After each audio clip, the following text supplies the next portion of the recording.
Hello, good afternoon, and I'm going to ramble on again about a few things political in Thanet and further afield. I had a first stab at making a little bit of a film, and everybody said it was really good because it was silent, so maybe I shouldn't be doing this film today because I'm going to be talking. Maybe somebody was dropping a hint. But I want to talk about filming at council meetings, which is quite topical at the moment. And look at this little bad boy here. Brilliant, brilliant. Just goes to show, I mean, this is high definition and it's tiny. And it just goes to show that there's more and more gadgets around and that people filming and taking high quality movies is becoming more and more accessible, not like it was 15 years ago. Now it's becoming very affordable and more people are doing it. But Thanet Council seems to have turned its back on filming. But before we get to Thanet, I mean, one of the things I've noticed over recent years is gizmos like this, and especially as well more and more now with smartphones and such like. The world is opening up, and big political events now are not the monopoly of BBC or CNN, but they're more and more, when things happen, when important events happen, ordinary people are doing the filming now and getting their films on TV, and it's, I suppose, for want of a pretty hackneyed expression, it's a democratisation of current events. People are there to report them, and to be fair, politically, people going around and filming with their cameras and their phones have actually made a bloody big difference to what's going on in the world. When bad things are happening, when people have been oppressed and treated badly, like the Arab Spring for example, people are there with the cameras going on YouTube and Facebook and wherever else it might be, filming what's going on as it happens, and I think that's opening up people's political consciousness, and it's a brilliant thing. I think it's probably one of the most important technological developments that's affected politics in perhaps in living memory, which gets back to Thanet Council. Not that it's a great reactionary force or anything like that, far from it, but really, what is wrong with elected councillors who are supposed to be representing the people who voted from them? What is wrong having them filmed at their place of work, which is a council chamber or a committee meeting or public meetings? If you put yourself up to be a politician, then equally you put yourself up to be in the public eye, and I can't see anything wrong with being filmed. I've got myself into a little bit of trouble about taking photographs of what was going to turn into a punch-up in April, and then a couple of people, members of the public who have been taking photographs and filming at council meetings have been unceremoniously tossed out onto the street by the council, and I think really they're onto a hiding to nothing. Their reputation is already bad in terms of secret deals with Trans-Europa, secret decisions here, there and everywhere, and now the councillors have voted unanimously not to allow the cameras in, or not to allow the public in using cameras. That is absolutely stupid. The people who made that decision are stupid as well. They're the ones bringing the council into disrepute, not me, not anyone else who films it. They are responsible for their own disrepute. And I say, like Eric Pickles, it's hard to believe I'm agreeing with a Conservative, but let the cameras into Thanet Council. What have you got to hide? It increases accountability, and it may well make Thanet Council a more open place, because trust me, it's probably one of the most secretive places I've worked in, and I think there needs to be an end to that. So that's my rant about filming at council meetings. Now I'll say a few words about Victoria Pavilion. There's been a lot of speculation about Victoria Pavilion and the big brewery company whose name I forget.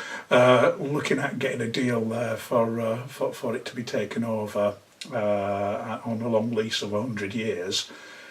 I'm really torn in two directions on this one. The pavilion could be a jewel in the crown for the seafront of Ramsgate. It really could be a building that attracts many people, not just from Thanet but visitors as well, that creates jobs, that generates income. So in that respect, someone interested in investing in it has got to be a good thing. But at the same time, although it's been left for the past 6 or 7 years to rack and ruin by the Rank organisation, it still is a public building, and I think, although it's fantastic that a business wants to do it up and to regenerate it, there's got to be a middle way whereby the brewery can take it on and turn it into something that's going to create jobs and make money for the local economy. But there's got to be a quid pro quo, and the council really needs to be negotiating quite hard on allowing some of that space, because it's a massive building, some of that space for community use. That's got to happen, and I suspect when the council or the cabinet discussed this previously, Alan Poole was very reluctant to commit the council to such negotiations with interested leaseholders. But let's hope they change their mind. I'll certainly be putting pressure on, but more to the point, local people should be pressurising the council leadership to go into such deals and negotiations, explore what's possible. And I take it further than that there's not been a consultation. There should have really been, in my opinion, although Rank have got the lease, there should have been some form of consultation, and there hasn't been. And once again, like Pleasure Armour, like other development programmes, it's the councillors know best. Well, I'm sorry you don't. The community knows best. Those are the people who should be consulted. And once again, here we are with the most iconic building in Ramsgate, or one of the most iconic buildings in Ramsgate, no consultation about its future, because what's happening here is that whoever gets a lease, whether it be the brewery company or someone else, then it's going to be for over 100 years. So when it's gone, it's gone. It's gone for 2 generations. So come on, council, get your act together, start talking to the public who ultimately own that building to get some ideas, and start negotiating with the potential party that's interested about getting some community use in there. We're only going to have one chance, and we've got to get it right first time. So let's hope that happens. Next bit, and I'm trying to talk far too fast. Next thing I wanted to talk about was the greed of councillors, and it's still sinking in that councillors have voted to allow themselves a limit of £100 in gifts and hospitality before they have to declare anything.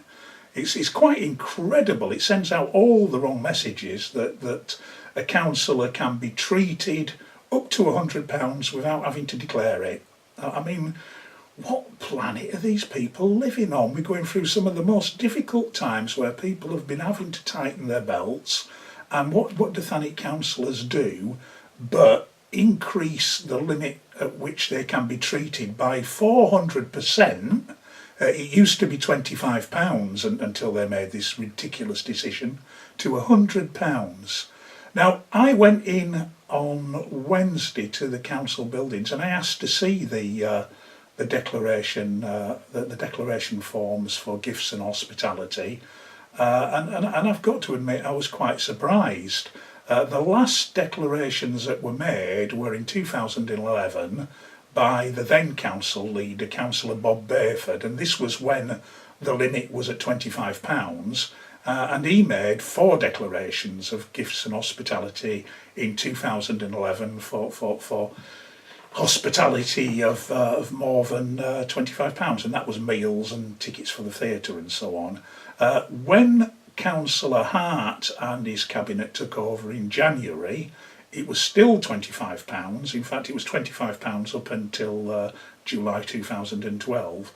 And not a single declaration has been made by any councillor including the leader of a council, since the end of 2011, and I find it really hard to believe that when a new administration takes over the council, that the leader of that administration has not received a meal worth more than £25 at that time, has not received tickets. I could be totally wrong, but I've had put in a Freedom of Information request now to look at the diaries of all the cabinet members in that period when the allowances were £25, to then try to see if they did go to events where hospitality might have been involved.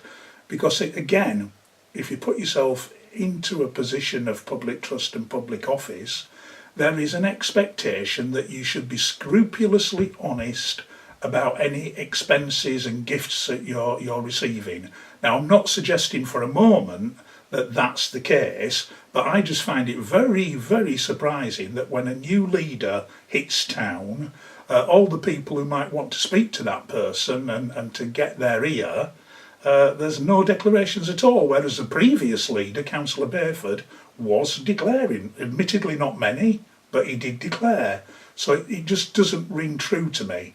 Now, of course, the game has changed with £100. You'd probably be hard pushed to go out and be treated to a meal worth more than £100 in Thanet, although I could be wrong. And there's also a rule there, if the same people treat you more than once, if the cumulative total reaches more than 100, you should declare.